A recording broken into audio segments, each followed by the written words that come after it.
What is up, everybody? It is Monday again, so we have another Monday metagame update.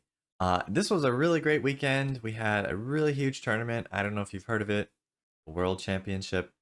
So we're going to talk about that, talk about the different formats, and see some interesting new decks. Get into it.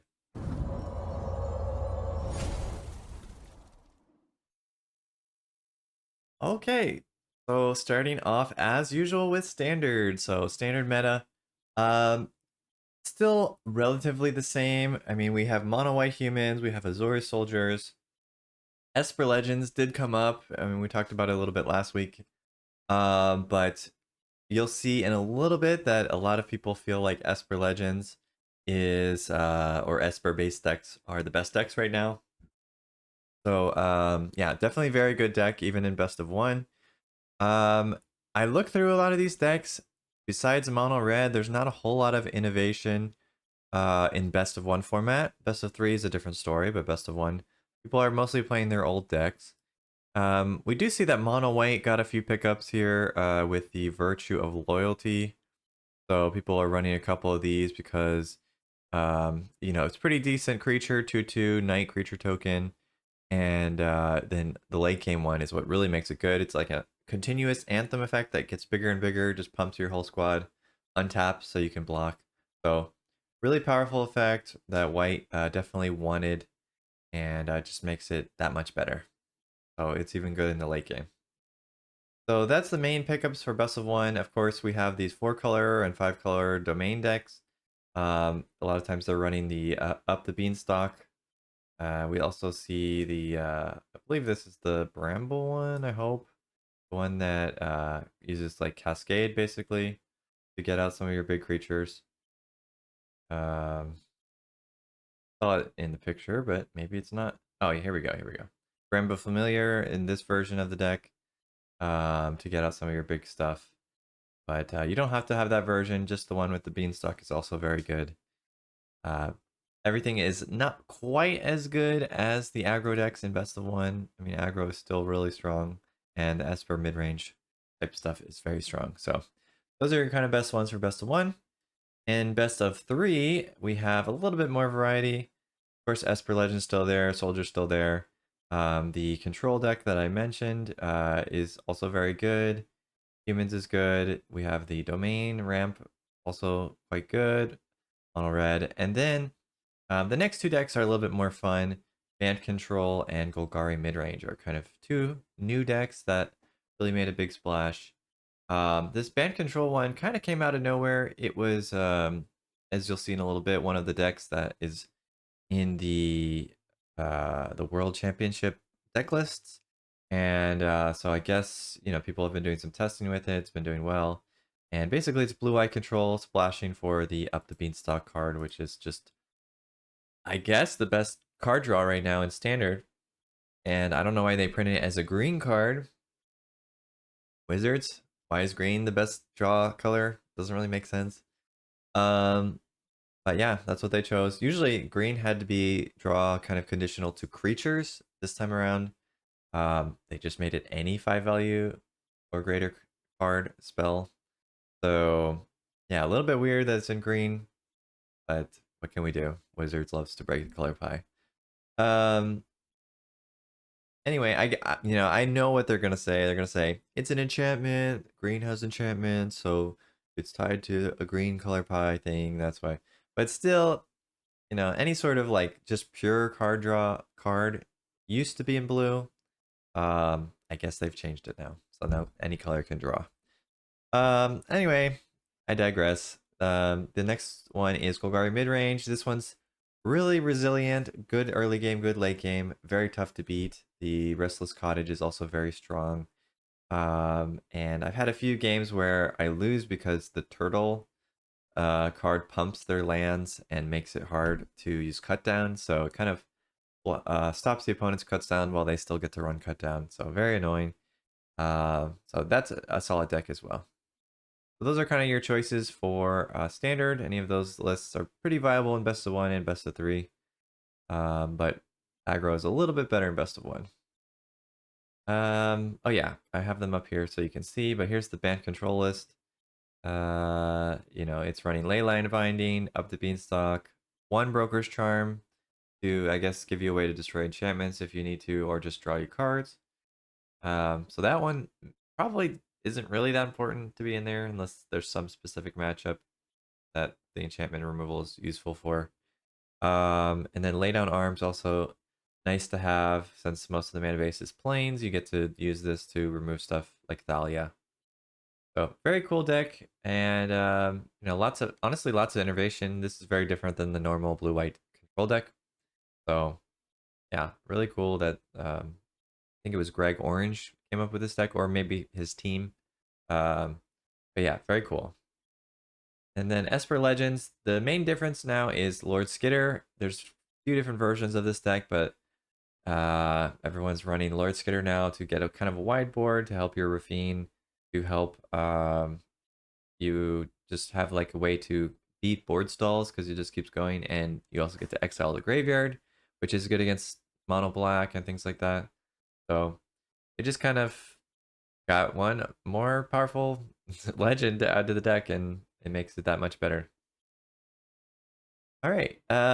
Last thing I want to show is Azori Soldiers in best of 3. They're running the Bunnicorn, which is interesting. It's kind of a more flash version of the deck, with some counter spells and some flash creatures. So I didn't really see this in best of 1 at all, but this is like the main version in best of 3, and it's doing very well as you can see here, 67%. So yeah, it might be worth trying in best of 1 if you like aggro deck, or it's kind of tempo deck, to be honest, tempo aggro. So it might be worth trying. So if you are tired of playing your other decks and you want to play something new, this is also a new version of Soldiers. Alrighty, moving on to Historic. Really nothing going on in Historic. We saw, you know, Golgari Yawgmoth, still a very popular deck. Wizards, Dredge, Sultai, all very popular. It looks here that some people are trying Beseech in the Yawgmoth deck, but when I looked at the deck lists, the most prevalent ones didn't have Beseech, so I think it's not quite, you know, good enough to include yet. People have other better cards like Court of Calling, so. But otherwise, I think people are just playing Standard right now, and Historic is kind of just in, you know, wait mode until Standard is boring. People will move over there, try new things. Um, Maybe you can check out people like Mistman who always play Historic or something like that. But yeah, not a whole lot going on in Historic right now. And then Alchemy, same thing. I think it's even worse than Historic. Nobody's playing Alchemy at all because Standard is fresh, and Mono Black is really powerful in this format. So kind of don't even have choices of what decks you can play right now. All right, on to some Magic news. No tournaments besides the World Championship this weekend, which makes sense. And also not a lot of Twitter deck lists either, because everyone's just posting the World Championship deck lists that they liked. So yeah, I thought we'd just cover some of this right now. I won't spoil the winner of the tournament. We'll look at the metagame, we'll look at some of the deck lists, and we'll look at the top 8 of the tournament. But yeah, I won't spoil the winner of the top 8, so you guys can watch that if you want to. But yeah, looking at the metagame of the tournament, you know, a lot of people really think Esper midrange is the way to go. We got a lot of mono red aggro as well, also very solid. I mean, it matches with what we've seen in Untapped.gg, as those decks are just really dominating. And then, you know, if you include these Esper Legends in there, they're both basically legend decks, just one is all legends and one has some legends and some non-legends. So yeah, basically 30% of the field is thinking Esper is the best, and then, you know, next best is mono red, then some versions of domain ramp. I think there were a couple different versions of that. It might be close to 10% with all the different versions. Golgari midrange, mono white humans, Rakdos Reanimator, Esper Control, Glorious Soldiers, and then a bunch of other decks. So many others we can't really even go into all of them. A few fairies made it in here. Dimir fairies, Sultai fairies, and a few other Reanimator decks, a few spicy ones that we'll take a look at soon. Invasion of Alara, that's the Cascade one. So 3 people playing that Cascade deck. And I think there was, yeah, there's 4 Azorius soldiers as well. So got all kinds of just very, I won't say it's like that unique. There's only a couple new decks here, like Golgari mid-range is new, and the Cascade version of the ramp deck is new, Invasion of Alara. I guess there's a few spicy new ones here, like Mono Blue Cauldron, stuff like that. But overall, the majority of the people think the old decks are still the best, with 1 or 2 new cards added, Esper midrange, and Mono Red being the main 2. Yeah, so that's the breakdown. We can also look at like I'll link the deck list so you can see all of the different ones if you want to look at all of them. There's way too many to go into now. But we'll look at this article about the spiciest 8, some ones that are kind of deviating from the standard.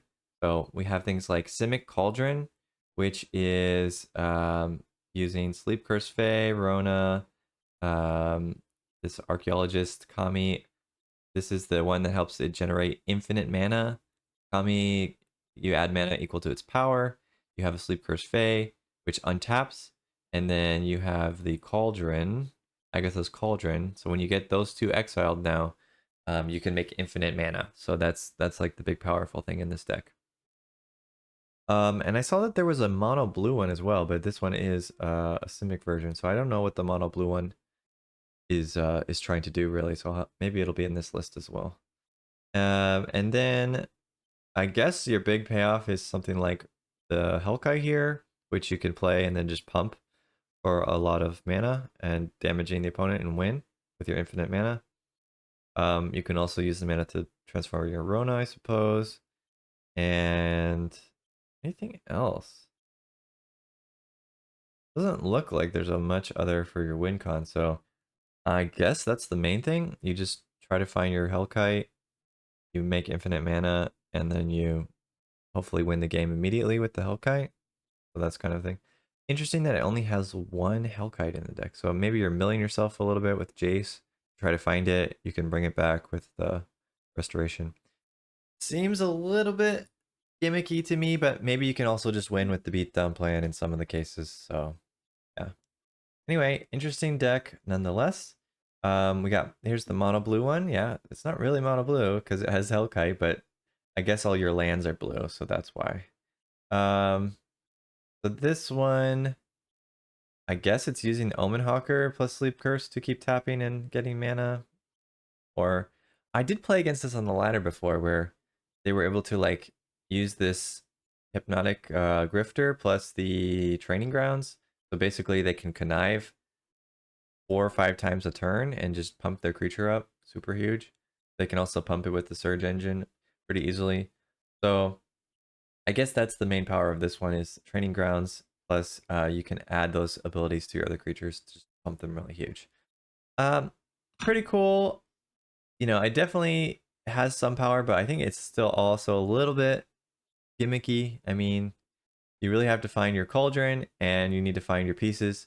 So it's kind of like a combo deck, and you kind of need to get like about 3 pieces to make the combo work. So you could probably lose to aggro if you don't find it fast enough.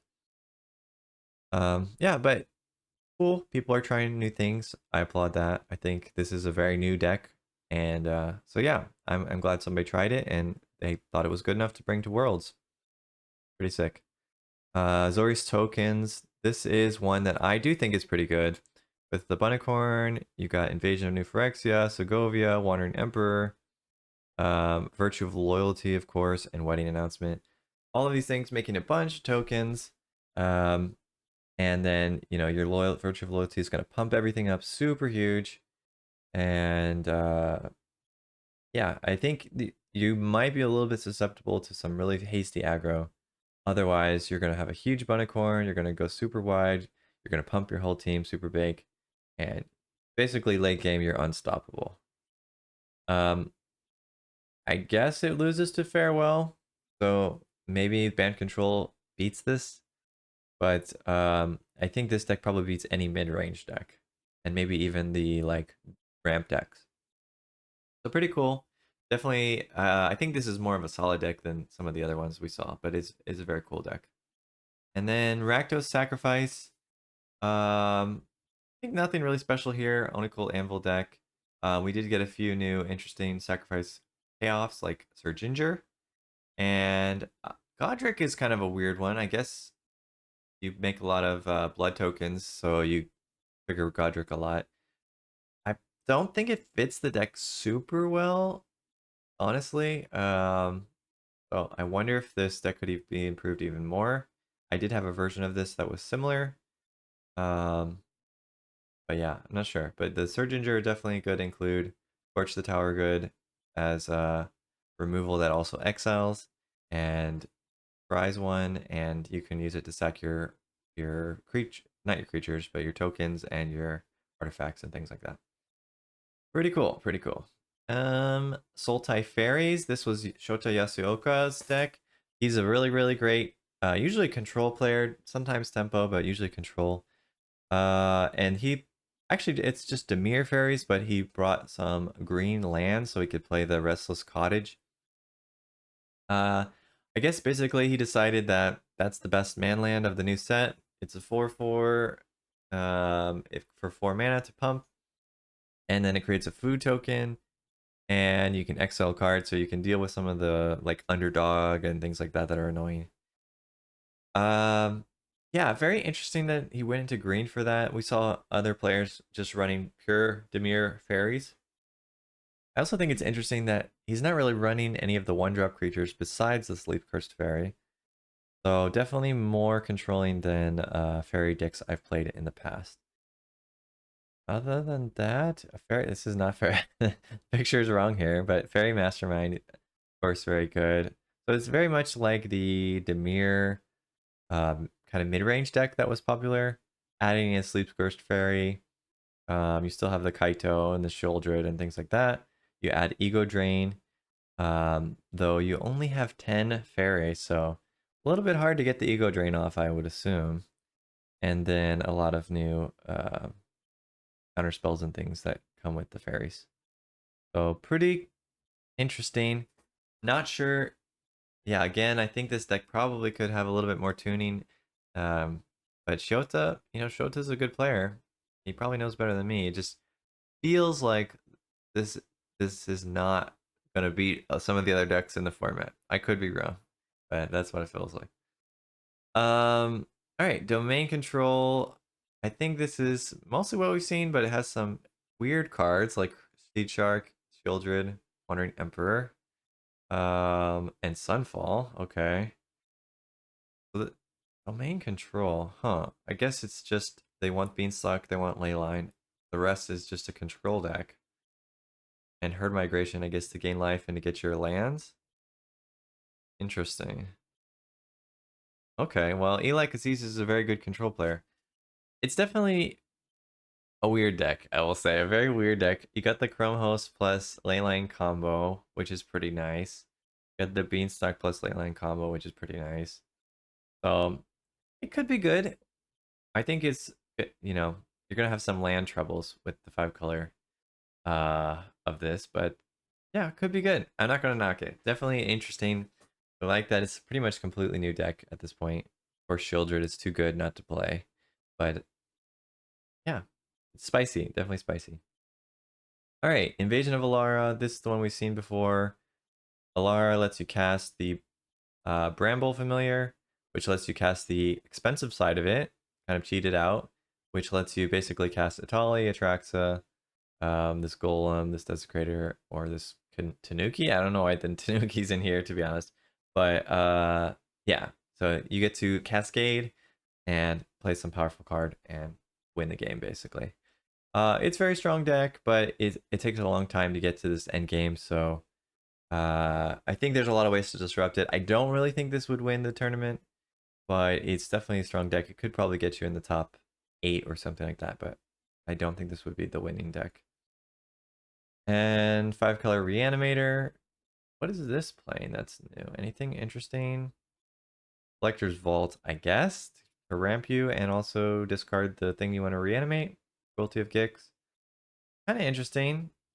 Definitely a new take on the Reanimator approach. The rest is very controlling. And you're just going for the Atraxa. Yeah, not bad. again, yeah. I feel like it's a little too fair. Like this collector's vault is gonna take a long time to kind of go off. You're probably gonna lose to aggro. So if you face only big decks, you might win, but against aggro decks, you probably lose. Yeah, tough to say. Tough to say. All right, so that was the spiciest 8. The top 8 for the world, we see some really big names: Jean Emmanuel Duprat, Reed Duke. Um, there's a few other, Greg Orange, and there was one Japanese player that I'm trying to blank on his name, but so here's the top 8 of the tournament. If you don't want to see these, stop looking now, I guess. So, but I'm not spoiling the winner, just looking at the top 8. So you can definitely watch that. We got an Esper Legends deck. We got Reed Duke on Domain Ramp. We got Willie Adele on Domain Ramp. We got an Esper midrange from Kazune Kosaka. And we got Golgari midrange, Anthony Lee, Simon Nielsen. Oh yeah, Simon Nielsen playing Azori Soldiers. Greg Orange playing Band Control. And Lorenzo Terlizzi playing Esper midrange. So those are the top 8. So 2 Domain ramp decks, 3 Esper midrange decks. We have 1 control deck, and we have, what was the last one? What was the last one? Golgari midrange. 1 Golgari midrange, and 1 Azori Soldiers by Simon Nielsen. So 1 aggro, 1 midrange, 1 Golgari midrange, 3 Esper midrange, 2 Domain ramp, and 1 control deck, band control deck. So pretty diverse finals. I mean, except for the 3 Esper. That's like the main thing. Esper and Domain, I guess, seem like the best decks. But Esper also had the largest people show up with the deck, so it does make sense that there's a lot in the finals. But yeah, check it out. You can watch the top 8 on their Twitch channel, maybe on YouTube later, and see the epic showdown, see who takes the glory, who takes the win. But that's gonna be it for today's Monday metagame update. Standard is, I guess, in a good place. I still have the same feeling I felt last week. Best of 1 doesn't change that much. You see a few of these decks, like the Cauldron deck I've seen a few times, the main deck I've seen quite a few times. But it feels like a lot of just old decks kind of resurfacing with a few new cards. Mono red, very popular now. I think if the meta settles down a little bit more to where people are playing like, just a few decks that are really good, like if everyone's just playing Domain, Mono Red, and blah blah blah, then maybe there's some room to kind of play around the meta decks. But right now, it's kind of, you just got to play value cards, it feels like it. Just deck has to be full of value cards or else it's not viable. You can't do 1-for-1 on anything. So yeah, I guess I'll just say it's not my favorite format currently because of that. I really enjoy fair magic, but I feel like Magic hasn't been super fair in a long time. That's usually why I enjoyed rotation, because it kind of brings the power level down a little bit, where you can play fair cards again. You don't just have everything busted, but we didn't get rotation, so it's not happening. And the last few sets of cards have been really powerful, so yeah, doesn't seem like we're gonna have fair magic again in the future. Mono, or not mono, but blue. The last few blue cards have been really weak, which blue used to be my favorite color, and so that's kind of disappointing to see. Even if it's not controlling, just I liked a lot of stuff blue did. I like drawing cards. Drawing cards is probably my favorite part of Magic. So the fact that blue can't even draw cards anymore feels pretty bad. And yeah, I don't know. So let me know what you think in the comments. Maybe you're loving it. Maybe you're loving everything about it. And maybe you're a big Golgari fan. You're happy Golgari's finally back. That is a cool thing. I do think it was time for Golgari to finally come back. So yeah, happy about that.